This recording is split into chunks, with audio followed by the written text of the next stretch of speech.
하나님이 온 세상을 만드실 때 그때 상태가 우리 2절에 보면 어떤 상태라고 하셨죠?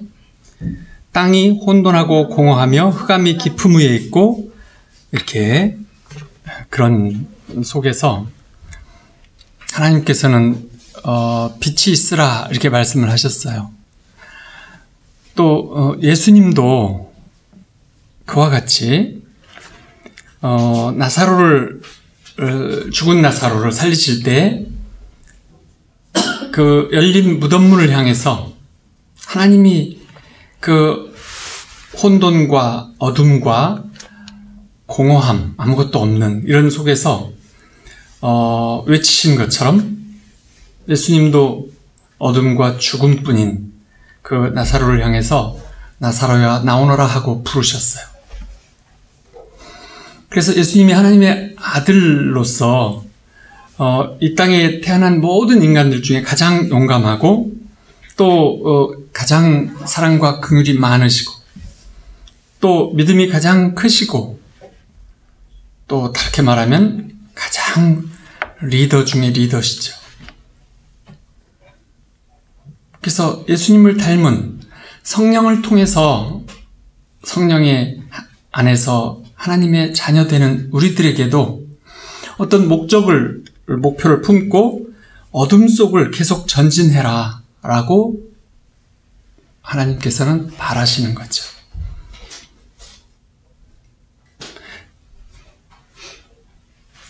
하나님의 말씀이 처음 선포될 때를 가만히 생각해 보면 정말로 온통 빛이 없는 그런 어둠만 있는, 그리고 혼돈만 있는, 그리고 아무것도 없는 그곳에 하나님은 어떤 목적을 가지시고 그 빛이 있으라. 여기서 말하는 빛은 무엇일까요? 낮과 밤처럼 이게 한약에서도 음양을 설명할 때 남자와 여자다 이렇게 설명하면 남자가 항상 양이고 여자는 항상 음이고 그리고 그것이 끝이에요?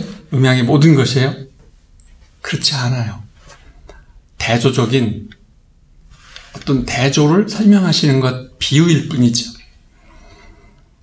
예를 들면 남자 중에서도 등이 양이고 배가 음이고 이런 식으로 계속 또 나눠져 가요. 모든 것들을 대비해서 분석해내는 설명이죠. 그래서 하나님께 설명하시는 이 빛은 말하자면 예수님과 성령님이시기도 하고 어둠에 반하는 밝음이기도 하고 생명이고 진리이기도 하고 지혜와 사랑이기도 하고 의이기도 하고 질서이기도 한 거죠.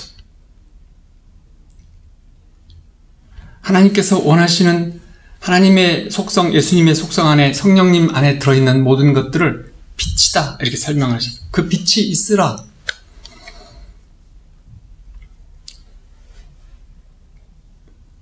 그래서 하나님께서는 그런 모든 창조주신데 성경에서는 하나님은 창조주시다 이렇게 설명하셨고 두 번째로는 1장 27절에 보면 하나님이 자기 형상 곧 하나님의 형상대로 사람을 창조하시되 남자와 여자를 창조하시고 이렇게 말씀하셨어요.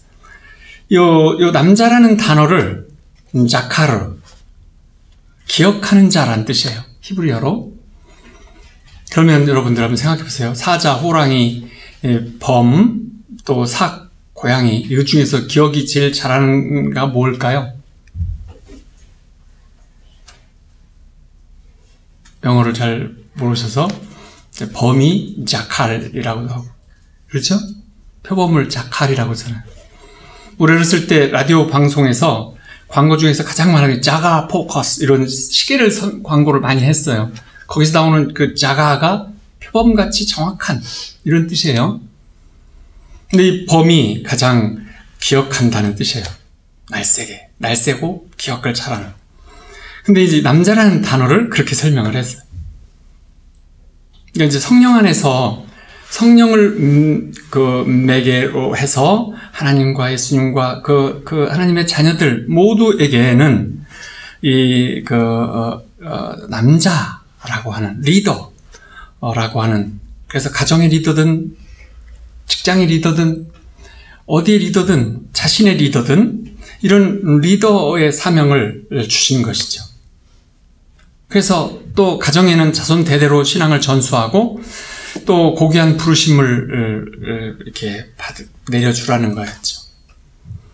근데 가정들에서 대체로 보면은 아버지들의 과거의 경험, 신앙의 고뇌에 있다든지 실패를 했다든지 그래서 알게 된 하나님의 섭리 이런 것들은 별로 말하지 않아요. 좋은 것만 말하지. 근데 이제 하나님께서 또 아담에게 맨 처음 하신 명령이 뭐였어요? 동물들의 이름을 지어주는 거였어요. 그 동물의 이름을 지어주는 게 재밌는 일인 것 같기도 하고 좀 그게 무슨 의미가 있다는 거죠? 하나님은 어둠과 혼돈과 아주 공허한 아무것도 없는 속에 빛이 있으라 그러셨는데 그러면 아담에게도 하나님을 닮은 속성을 너는 지금 가져라 이렇게 말씀을 하셨는데 그 말이 뭐냐면 너는 네 앞에 지나가는 모든 동물들에게 이름을 지어라 이렇게 하신 거예요. 이게 무슨 의미가 있을까요? 질서가 없는 실존 속에 말로 질서를 주는 일, 우리의 말이 우리가 이름을 붙인다는 것이 뭔가를 형상화하고 하나님께서 주신 어떤 그 실체를 따라가는 그런 어떤 질서를 주는 일이라는 거예요. 이름을 붙여주는 일, 창조 때 하나님이 하신 것과 같은 거예요. 예수님이 하셨던 것과 같은 거예요. 예수님이 정말로 무질서하고 이 땅에 어둠의 세력이 쥐고 있는 그 속에서 말씀으로 선포하실 때 새로운 창조와 질서와 회복이 일어난 것과 같은 거예요. 하나님은 우리에게도 그런 일을 하기를 원하시는 것이죠. 그런데 아담이 말하자 무질서와 혼돈 속에서 질서가 생겨난 것이에요. 이 땅을 사는 모든 삶 속에. 근데 이제 뱀이 그 하와를 유혹할 때, 그래서 선악과 금지된 과일을 따먹을 때, 그때 아담은 뭘 했어요? 3장 6절의 창세기에 보면 먹고 자기와 함께한 남편에게도 주매 그도 먹었네. 이렇게 설명을 하고 있어요. 그러니까 자기와 함께한 남편이 거기 함께 있었다는 거예요. 뱀이 하와를 유혹하는 말을 하고 있을 때 거기 있었다는 거예요. 그 말을 다 들을 때 아무 말도 없었고 하와가 금단의 열매를 쳐다보고 있을 때도 그 손을 뻗쳐 다가가서 그걸 딸 때도 그걸 보고서도 아무 말이 없었어요. 왜 그랬을까요? 아담이 침묵했을 때 혼돈이 되살아났어요. 성령의 사람이 영 안에서 말을 하지 아니하면 혼돈의 일상의 질서를 그대로 가지고 살게 돼 있어요. 무슨 뜻인지 이해하셨어요? 뱀에게 속아 넘어간 것은 아담이 아니고 하와였어요. 디모데전서 2장 14절에 분명하게 아담이 속은 것이 아니고 여자가 속아 죄에 빠졌습니다. 이렇게 설명을 하고 있어요. 이때 아담이 뭐라고 했어야 돼요? 아, 잠깐 여보. 이 뱀은 무익하고 아주 악한 존재야. 그 흉악한 관계는 하나님 말씀과는 완전히 달라요. 하나님께 불순종했을 때 얻을 것이 많다고 지금 뱀이 당신을 꼬이는 거야. 그가 하는 말은 거짓말이야. 이렇게 말을 해줬어야 되는 거죠. 그리고 하나님이 당신을 만들기 전에 내게 하셨던 말씀을 정확히 다시 말을 해줄 테니 들어봐요. 이 주변을 한번 둘러보세요. 뭐 하나 부족함이 없는 낙원인데 하나님이 이곳을 만드셔서 우리에게 다 주셨는데 우리는 그분의 선하신, 그분이 우리를 축복하신 이것에 대해 의심할 만한 이유가 하나도 없지 않아요? 이렇게 말을 했어요.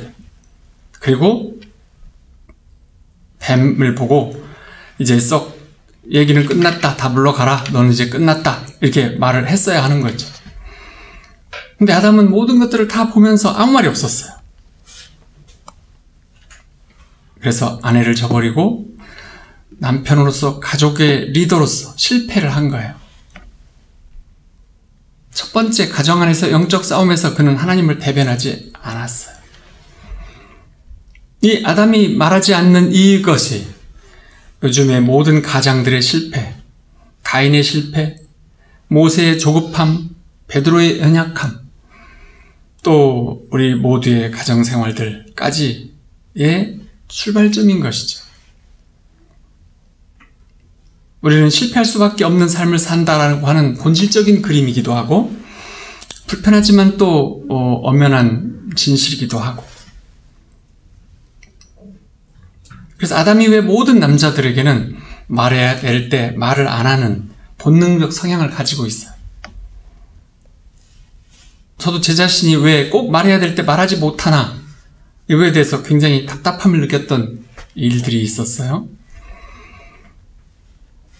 근데 리더는 자신이 할 바를 정확히 파악하고 있는 일과 상황에 대해서 내가 잘할 수 있는 일, 내가 잘 아는 상황, 이것을 편안하게 느끼도록 만들어진 것이 남자예요.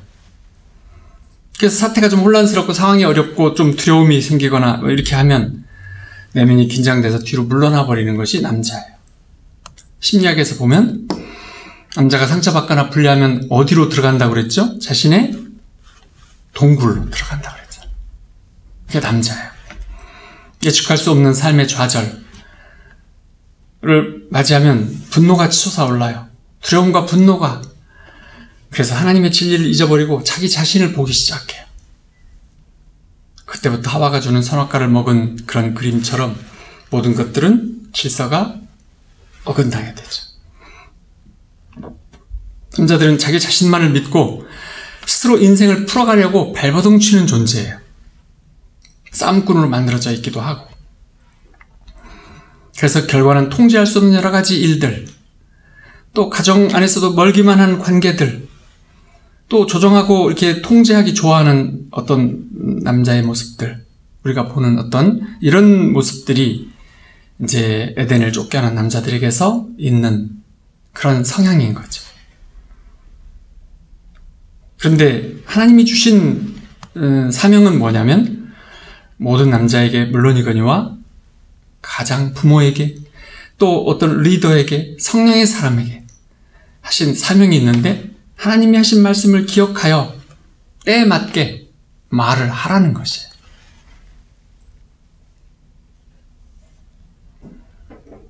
그래서 성령의 사람들은 하나님의 음성을 들을 때 자신감과 지혜를 가지고 불확실하고 또 모험이기도 한 현실 세계에 선포하면서 들어가라는 것이죠.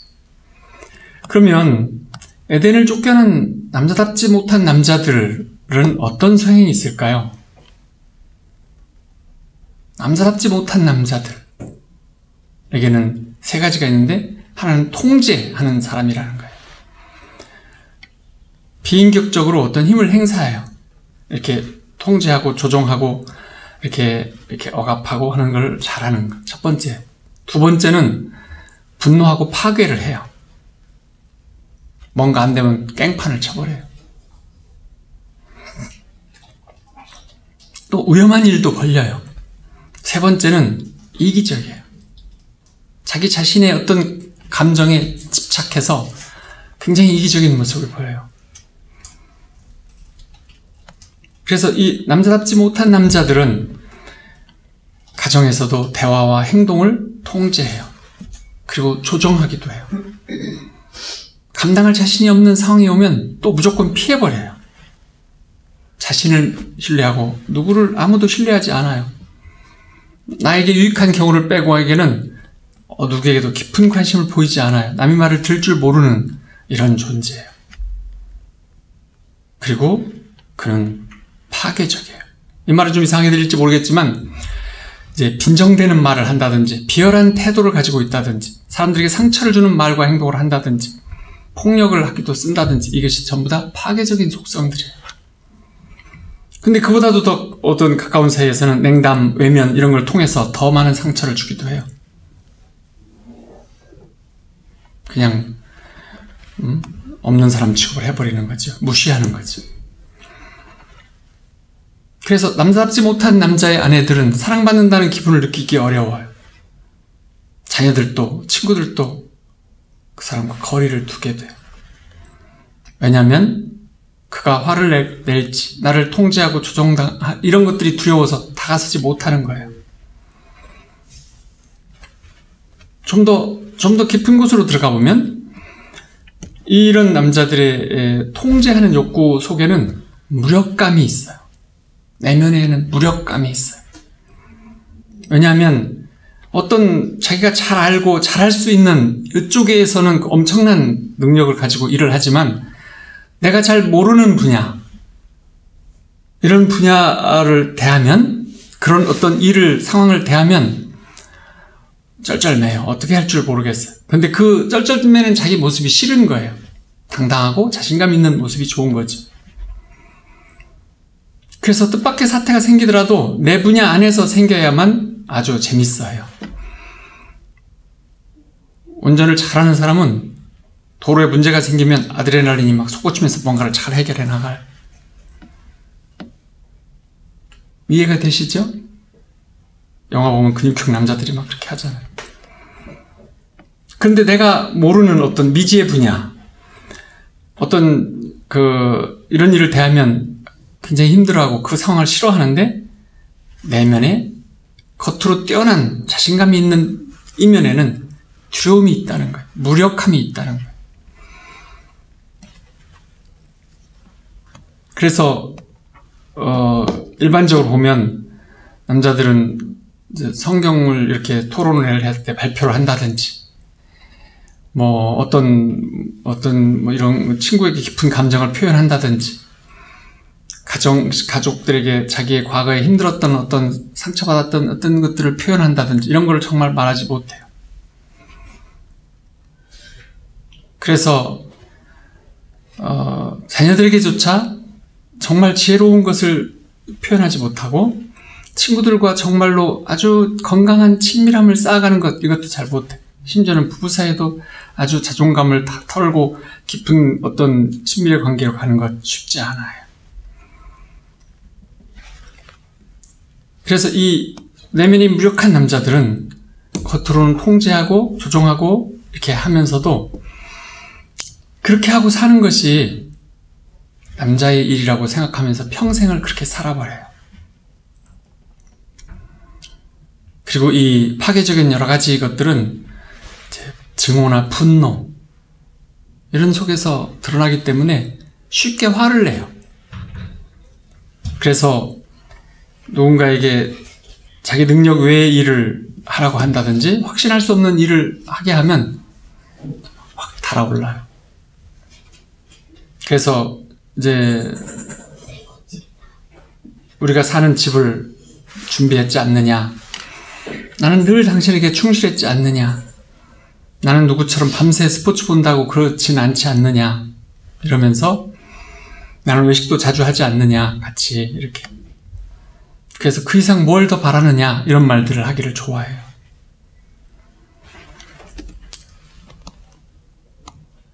그렇지만 살다 보면 일은 틀어질 때도 있고 또 척척 풀리는 때도 있지만은 소풍날 하늘이 점점 어두워지는 검은 구름이 오는 것처럼 막연한 두려움이 삶의 어디에도 늘 있어요.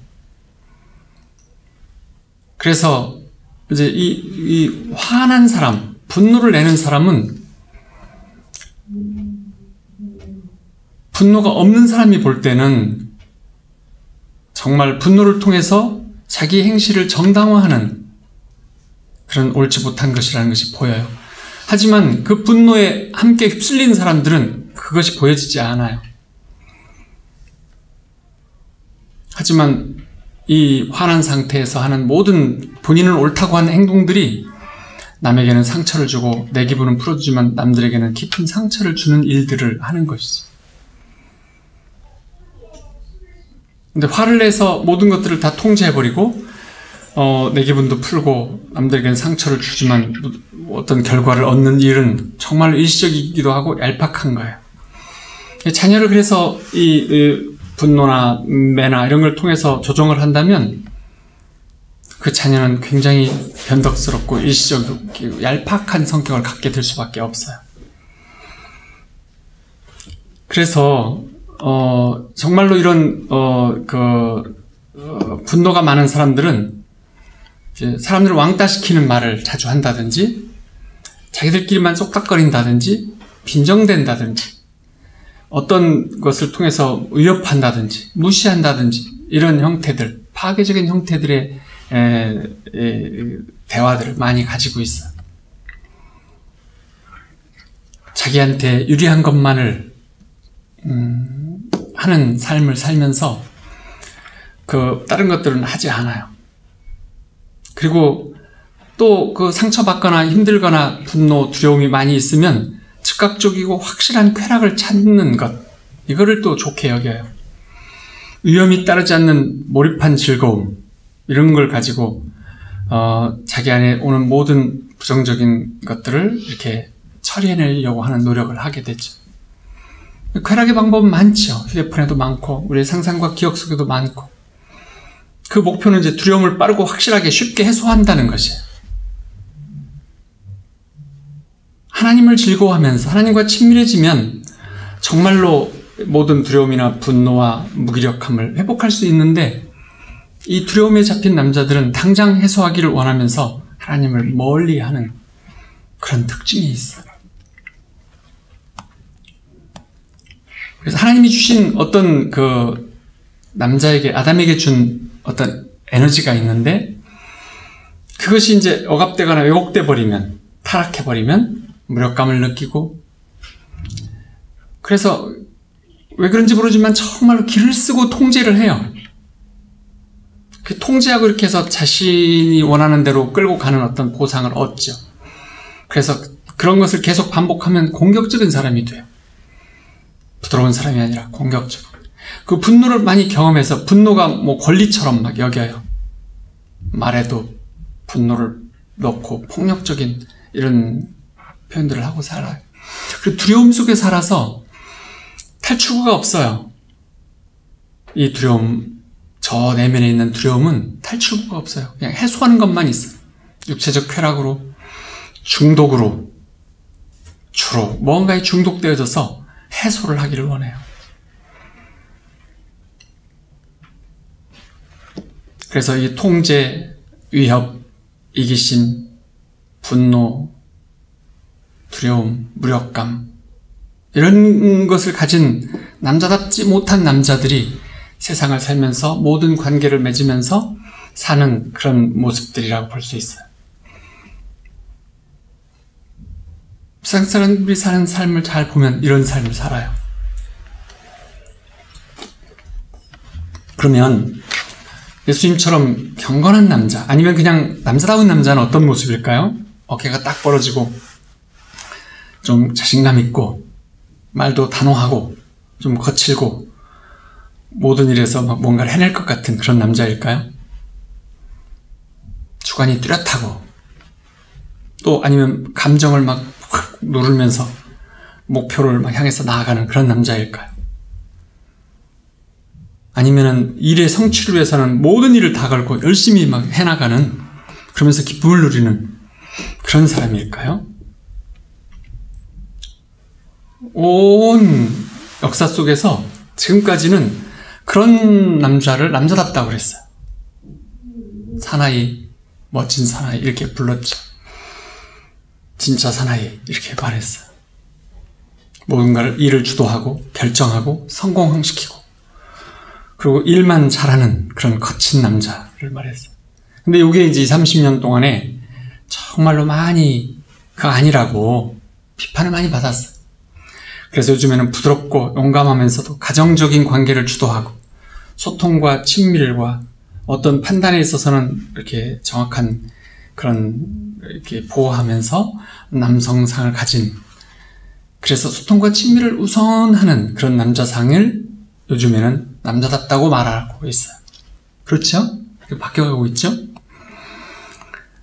정말로 이 남자다운 남자는 어떤 사람이냐면, 하나님이 남자 안에 넣어두신, 아담에게 넣어두신 어떤 에너지가 있어요. 그 에너지가 표출되는 사람이 남자 중에 남자예요. 아담이 한 일이 뭐였어요? 잘한 일은 동물의 이름을 잘 붙인 일이고, 잘못한 일은 아내가 할 때 입을 닫고 있었다는 일이잖아요. 그걸 잘하는 사람이에요. 그러니까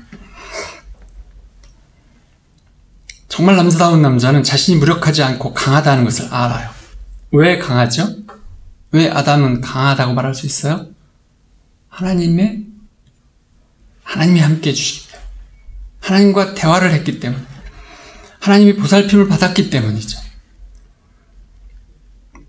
그래서 이 강한 남자들은 상황이 정말로 절망적인데, 내가 어찌할 수 없는 상황이 왔을 때도 능동적이고 주도권을 행사해요.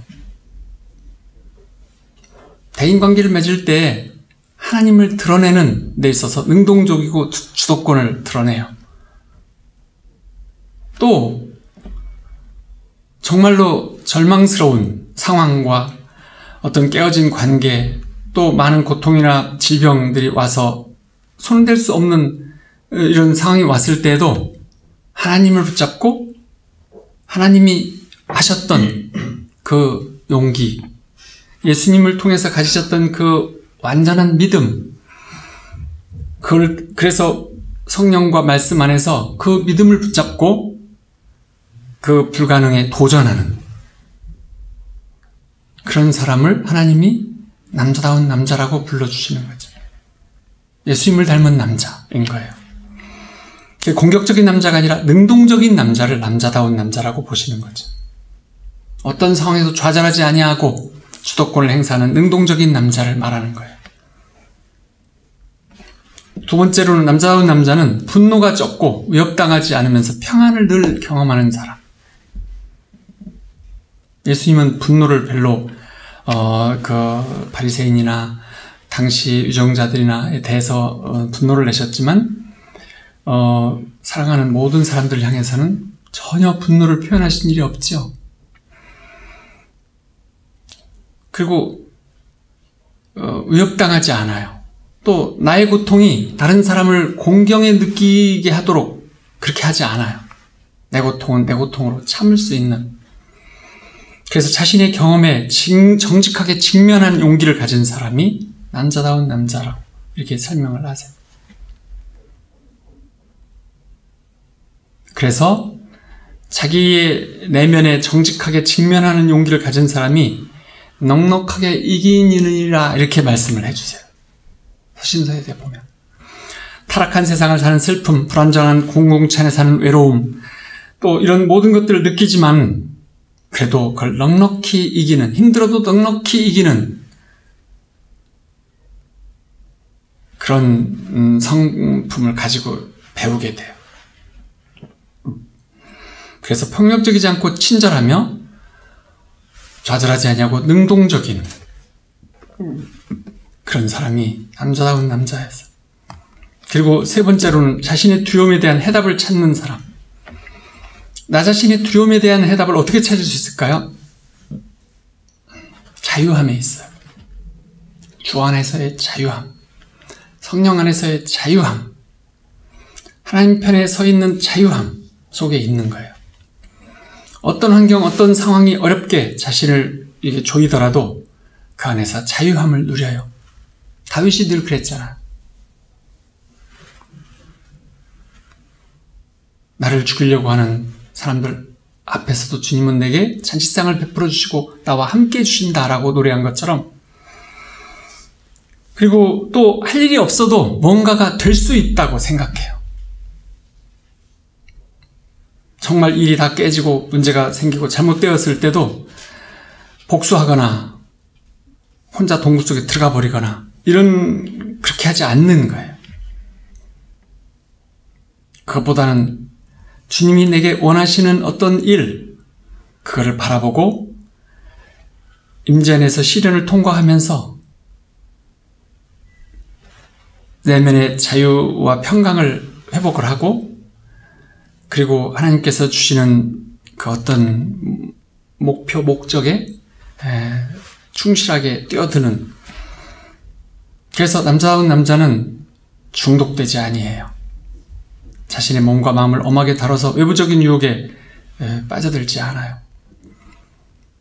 그래서 어떤 쾌락을 향한 욕구에도 맞서요.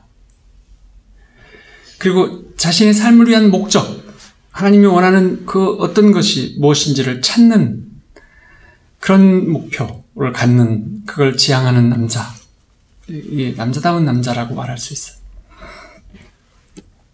우리 시대는 점점 이 경건한 남자상에서 그쪽으로 좀 다가가는 사람들도 있고 더 멀어지는 사람도 있고 두 쪽으로 갈라져 가고 있어요. 근데 멀어져 가면 갈수록 더 무력해지고 원한에 사무치고 분노가 있고 두려움이 있고 공허함이 있고 그런 삶을 살게 되는 거죠.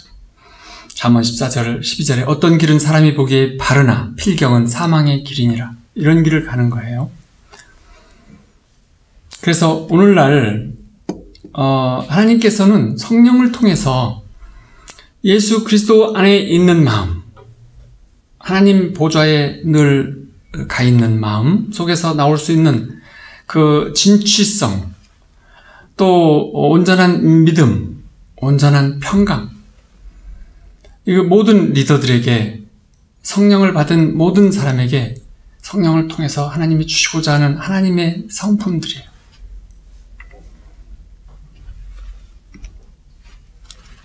그래서 하나님의 성품이 있는 삶을 사는 사람과 또 하나님을 알고 싶어하는 호기심을 불러일으키는 하나님의 자녀들, 이런 사람들을 하나님은 원하세요. 그래서 우리 인간에 대해서 가장 중요한 진리가 뭐냐면 우리가 하나님의 형상을 지녔다는 거예요. 그렇죠? 하나님의 형상대로 지음을 받았잖아요. 그분 형상을 지닌 자로서의 소명이 뭐냐면 하나님의 자원으로 내 얘기를 하는 것이 아니라 내 삶으로 그분 이야기를 하는 것이에요. 이 진리가 무시된다면 하나님을 닮는다는 이 소명은 작게 자꾸 들리고 내 삶을 형통케 해야 된다는 유혹은 점점 크게 들려지게 돼 있어요. 하나님을 닮는 소명은 작게 들려지고 내 삶을 형통케 해야 된다. 나는 형통한 삶을 살아야 된다. 라는 유혹이 점점 크게 들려진다는 거예요. 그 유혹에 넘어가면 신앙이 축복만 구하는, 나의 삶이 형통케 되기만을 구하는 신앙생활을 하게 돼요. 그런 신앙을 무슨 신앙이라고 할까요? 네? 네? 무슨 신앙? 기복신앙. 그 기복신앙을 속으로 들어가면은 신앙 자체가 관리신학이에요. 나의 삶을 관리하는 신학으로 채워져요. 이 땅의 신학을 나누면 하나는 초월신학이 있고, 초월신학은 하나님의 영역 안에서 하나님의 눈으로 우리를 보는 거예요. 신비 영역을 늘 있다는 걸 아는 거죠. 이것이 이제 초월신학이고, 이 관리신학은 전문 지식을 통해서 이 땅의 모든 것들을 이렇게 알아가고 배워가고 내가 노력하고 내가 순종하고 이걸 통해서 하나님이 주신 행복한 삶, 은혜와 축복의 삶을 추구해 나간다는 그것을 이제 이 관리신학이라고 해요. 근데 이 관리신학은 관리의 영역, 내가 모든 걸 관리하는 그런 것인데 상황이 예측되는 곳, 확실하게 이해할 수 있는 질서가 있는 그곳, 그것들을 통해서 내 삶을 형통하게 만들어갈 수 있다라고 생각하는 거예요. 그러면 관리 영역 안에서 우리는 상황을 통제하고 목표를 설정하고 그리고 성취 가능한 계획에 따라서 열심히 해나가는 그런 자신감 속에서 움직이는 일, 그게 관리 신학을 가진 사람들이 하는 일이에요. 그 두 가지 중에 목표가 있는데 하나는 어떤 문제 해결, 또 하나는 책임을 수행하는 일, 순종하는 일, 이렇게 두 가지 문제를 해결하고 순종의 어떤 하나님 말씀의 순종하는 책임을 갖는 이 두 가지가 있는데 이 두 가지를 잘하든 못하든 아니면은 그 어느 쪽이라도 문제가 있어요.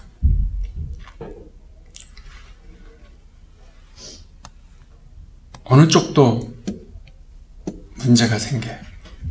이 신비 영역은 우리가 아는 것처럼 이 여름밤에 잔디밭에 아니면 멍석 깔고 누워서 하늘의 별을 바라보면 우리는 하나님이 큰 질서 속에 있는 작은 존재라는 것을 알게 되잖아요. 그런 예측 불가능한 상황, 또 어떤 내가 통제하거나 질서를 만들 수 있는 그런 속에서조차도 모든 것을 하나님께 맡기는 그분에 대한 신뢰, 그분에 대한 확신 속에서만 움직이는 삶을 사는 일, 신비 영역을 가진 신비의 신학, 초월 신학을 가진 사람들이 사는 삶이에요. 그래서 우리의 삶이 결과를 만들어내는 것보다는 하나님을 기쁘시게 하는 데다가 목표를 두는 일을 갖게 돼요. 그렇지만 우리의 세상의 문화의 상황을 보면 하나님과 관계도 일처럼 규정을 해요. 이거 중요한 일이야 이렇게. 형통한 방법을 찾는 것도 일이야. 이 두 가지 일을 막 하려고 해요. 하나님과의 관계를 찾는 것은 어떤 일이에요? 아니면 그 일이에요? 부모님과 좋은 관계를 맺어야 돼. 이게 일이라면 이상하잖아요. 당연한 것, 가장 우선시되는 목표가 되어야 되는 거죠.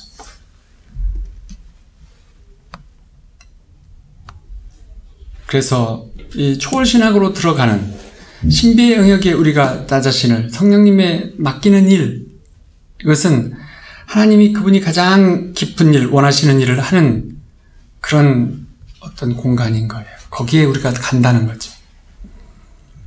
하나님께 맡긴다는 것, 하나님과의 견고한 관계를 이룬다는 것, 그 두 가지를 통해서 우리는 신비의 영역으로 들어가야 되는데, 그 신비의 영역으로 들어가려면 우리는 두려움이 있어요. 어둠을 앞에 향해 들어가는 두려움 같은 두려움. 정말 두려운 거죠. 예를 들면 이제 부부싸움을 한다고 치면 이제 믿지 않는 가정에서의 부부싸움은 그냥 계속 반복되는 싸움을 해요. 왜 그럴까요? 거기에는 남편이 에덴에서 쫓겨난 타락한 남자의 본성대로 움직이면 끝없는 싸움을 해요. 자존감이 있다는 거죠. 남편이라는 거예요. 그래서 끝없는 싸움을 만들고 자존감도 내려놓지 못하고 분노와 통제와 이런 것들을 통해서, 그리고 그것에 대해서 다시 뭔가 더 좋은 쪽으로 회복을 시킬 때 이기적인 판단을 해요. 나를 중심으로 좋게 해주는 것으로 싸움의 방법을, 해결 방법을 찾는 거죠. 나한테 잘하면 이 싸움은 없을 거야. 정답인 거예요? 나한테 잘하면 이 싸움은 앞으로 없을 거야. 정말 좋은 답을 찾는 거잖아요. 하지만 그렇게 보통은 찾아요. 하지만 성령께서 함께 하시는 그런 남자가 만약에 가정이라고 하면 싸움이 없다는 게 아니에요. 싸움이 있어요. 싸움이 있을 때 해결 방법을 어떻게 해요? 이렇게 생각하죠. 돌아서서 사과하고 다시 이렇게 좋은 관계로 갈 것인가? 아니면 싸우고 끝까지 싸우거나 끝장을 낼 것인가? 그렇게 할 때 성령 안에서 그렇게 계속 싸운다는 것은 무의미하기도 하고, 그건 어두운 세력이, 어두운 해결 방법이라는 거예요. 늘 맞이하는 밤처럼 어두운 것을 대한다는, 나의 이기심만 내보인다는 것이, 자신의 이기심을 내보이는 것 때문에 힘들어해요. 그래서 어떻게 해야 될지 모르겠어 라는 탄식을 자주 해요. 그러면서 어떤 조용한 시간에 답을 찾아요. 이건 정말 어둠이야. 반복되는 어둠. 어찌해야 될지 모르겠어. 정말로 엄청난 혼란이 와. 당황스럽고. 그리고 또 두려움을 느끼고 분노도 느껴. 근데 이런 감정들은 하나님과 단절된 느낌이라는 걸 알아차려요. 이 상황에서 할 수 있는 길이 두 가지 중에 하나인데, 이대로 계속 반복하거나 아니면 하나님에게 이 상황을 맡기는